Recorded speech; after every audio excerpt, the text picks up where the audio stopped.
Hi, everyone, and welcome to our Ask the Expert interview series. Today we have Pam on with us from the Kentucky Cancer Program, and she is a cancer control specialist there for them. So thank you, Pam, for being on with us today.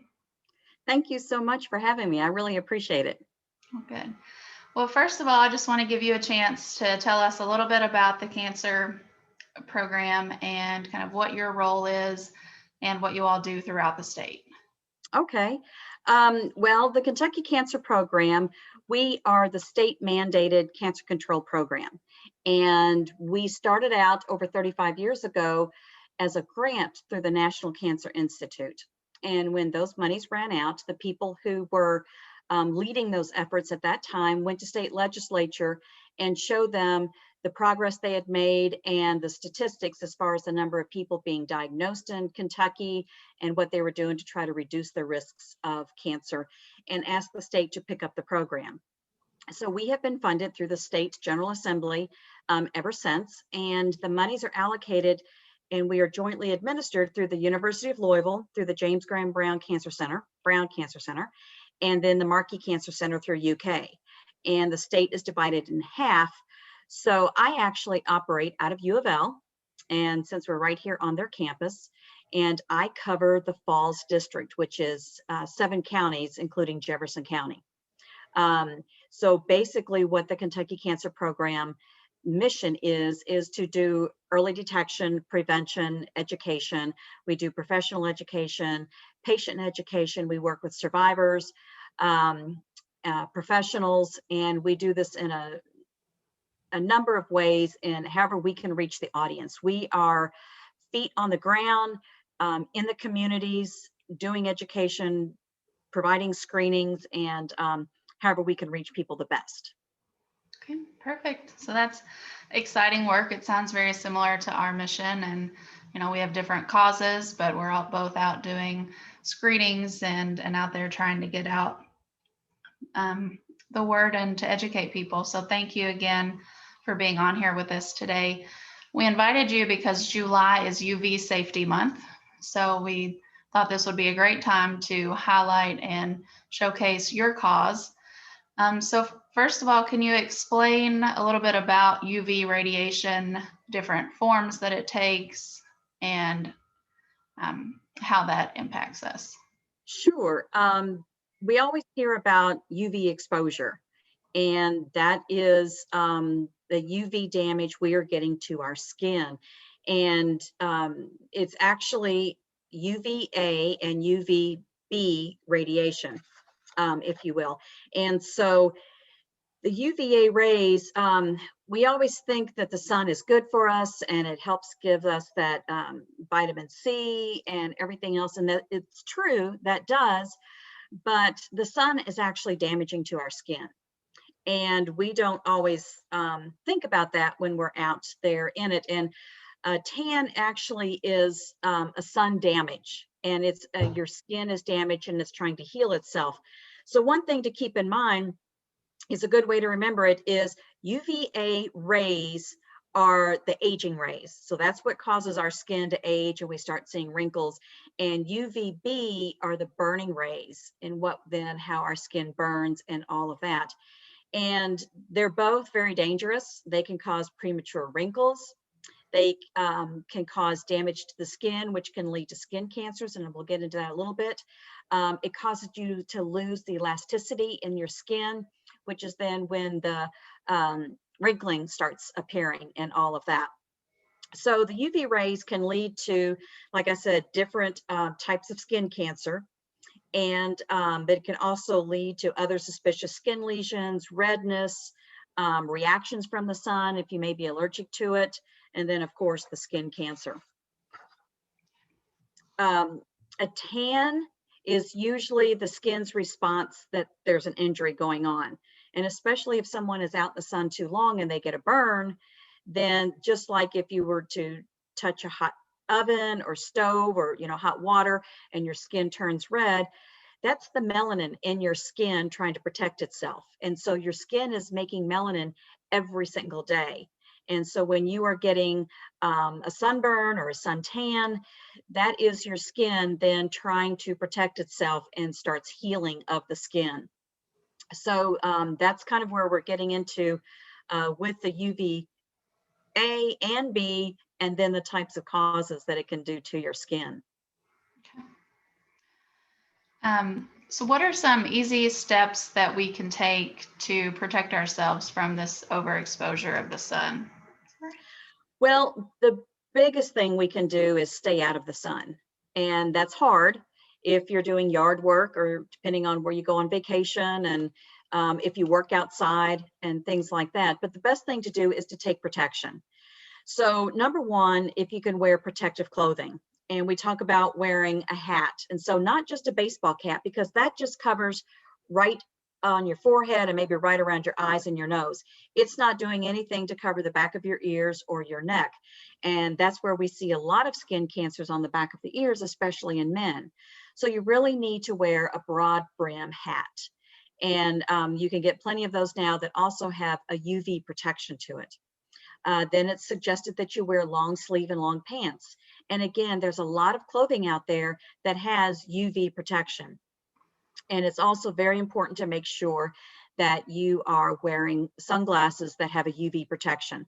We do that to try to protect so we can see because the sun's in our eyes, but you're also protecting your eyes by doing that. And that kind of leads into your field where we see, damage to the eyes and everything. But so it's important that you keep those eyes protected. The other thing you can do is wear proper sunscreen. And what is considered proper is an SPF, which is sun protection factor of 30 or higher. And you can wear 50. And some people say because they are so fair complected that they want to wear a 75 or a 100. And you can do that.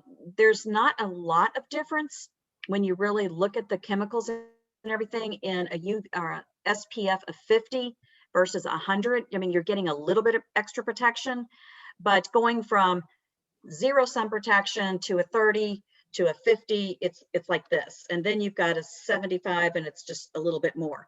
So the key to it is that you put sunscreen on 20 to 30 minutes before you go out into the sun. You want to give it a chance to absorb into the skin and start working.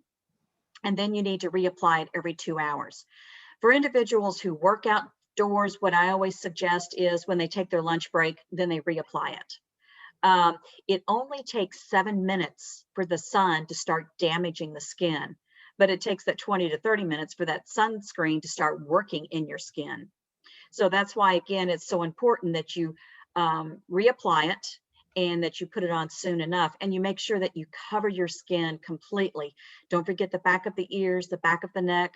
If you're at the pool or the beach, you make sure you cover the tops of those feet around the bathing suit line because it's very easy to get burned there because you don't think about all the way next to the clothing area.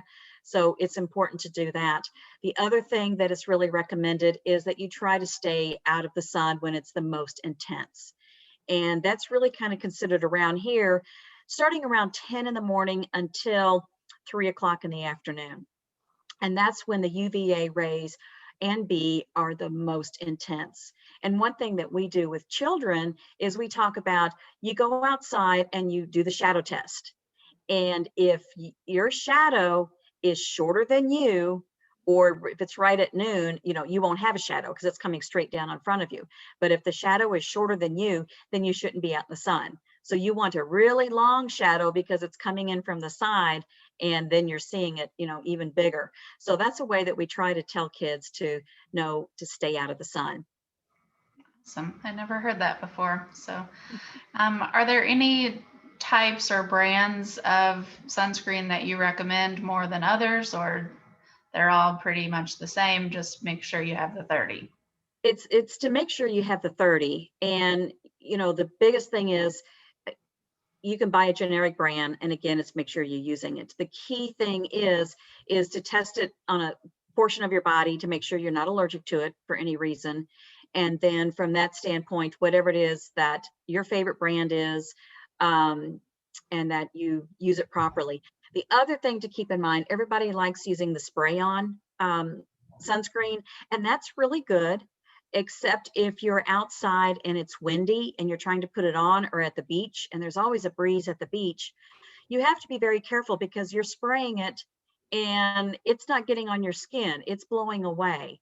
So it's important to make sure that you do that, maybe like indoors or on a porch, or that you hold it very, very closely to your body so you can make sure you get it and then wipe it on. Um, the spray is always good at the beach with the sand because it's horrible rubbing sand all over you with the sunscreen. And so people want to use that spray, but you could miss yourself if you're just using spray tan. Yeah. And if you have thin hair, if you're not wearing a hat, you need to make sure, and in your part, that you put sunscreen up there. And now you people hate to think the grease or whatever, but you can get a really bad burn in your part. Or for men who have thinning hair, it's important that they put a hat on or that they apply sunscreen up there. All right. Um, do you suggest that patients do any type of self-exam to look for sunspots, or just to try to think Absolutely. early? Absolutely. Just like any other thing with your health, you're the one who knows your body best and what's on there. So what we recommend is that you examine your skin once a month, and you make note of all the moles that you have or anything like that, where they are, the color of them, how big they are, and just so you can then keep note of it month after month, or even 6 months later, to see if it's growing or changing. So you want to make sure that you check the entire front, the back, the bottom of your feet, through your hair. Use a mirror to get your back, or get somebody to help go through your hair to know if you have any moles in your hair or anything like that. It's important to look around your nail beds of your fingers and your toes. Melanoma can appear there. Melanoma can appear between the toes. So it's important to make sure that you're checking all over your body and that you know what's there and what's different. So that's what the big thing is. And if you want, I can just go ahead and slide right into the different types of skin cancer, because it kind of leads into this, that there's 3 different types. And there's basal cell, squamous cell, and the malignant melanoma. The basal cell and squamous cell, those are actually sun induced. And so every time that we're out in the sun, even from a child, and it's really what we've done as a child, then in our 30s, 40s, and 50s, that's where we see then the skin cancer starts appearing. So basal cell and squamous cell appear more commonly on the sun exposed areas. Melanoma can appear anywhere. And that's when I said between the toes, the bottom of the foot. Most of the time, a melanoma is a mole that is changing in size, shape, or color. We talk about the ABCDEs of melanoma, and that's the asymmetry, that if you were to cut a mole in half, the 2 halves should look alike. If they don't, then there's something to be concerned about. The border should be nice and round. If it's irregular or lacy, that could mean there's something going on. C for the color, that if it's changing color, one side is a little bit darker than the other. Again, that should be something saying that there's a change. The diameter, if you were to take a pencil eraser and put on that mole and it's bigger than a pencil eraser, then again, that's something to go see the dermatologist. And E stands for evolving, that if you see your mole changing in any way over a course of time, then it's important to go see a dermatologist. And you should really see a dermatologist once a year. Just like you go get a regular physical, you should go see a dermatologist. And your primary care can refer you. We have a lot of dermatologists in the city, but it does take a while to get into them if you're not already an established patient. Thank you. That's all very good information, and I never heard the A, B, C's, and D's of that, so that's good to know.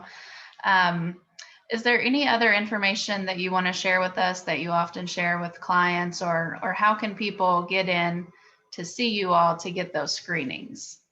Well, the state fair is coming up, and we're always at the fair doing skin cancer screenings. And our booth, we've been doing it for well, this will be our 32nd year since we had COVID and we couldn't do it. But we've been doing the fair for over 30 years and doing skin cancer screenings. And it's one of the most sought out booths in the Health Horizon. We see people year after year coming in, and we have actually found a lot of actinic keratosis, which is a precancer that can lead to squamous cell, and then some basal cell and squamous cell. We have found a few melanomas.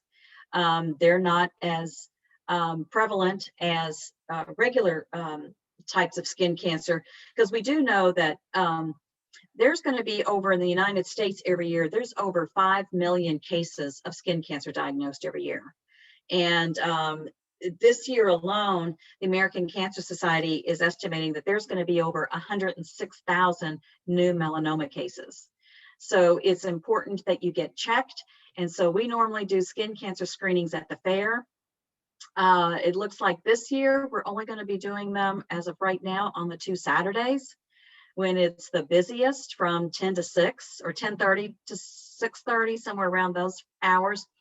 Again, because of COVID, it's making it kind of difficult to offer services and to keep everybody safe, including the patients. So everybody will be having to mask up, because it will be like a mobile medical unit and everybody has to wear masks.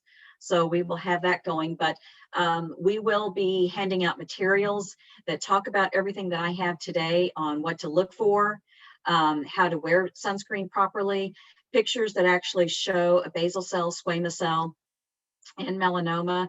And then we'll have lip balm with sunscreen and little samples of sunscreen that we'll be handing out to everybody. Okay, perfect. Well, we look forward to seeing you all, and I'm sure we'll be close by. We'll be there doing vision screenings as well. So we look forward to seeing you at the fair. And thank you so much for sharing all of this wonderful information with us today. Just everyone, please remember to wear your sunscreen, wear the hats, wear the long sleeves when you're out, and try to avoid those hours between 10 and 3 being out in the sun if at all possible. So Yep. again, thank you, Pam, so much for being with us today. We really appreciate it, and we'll see you at the fair.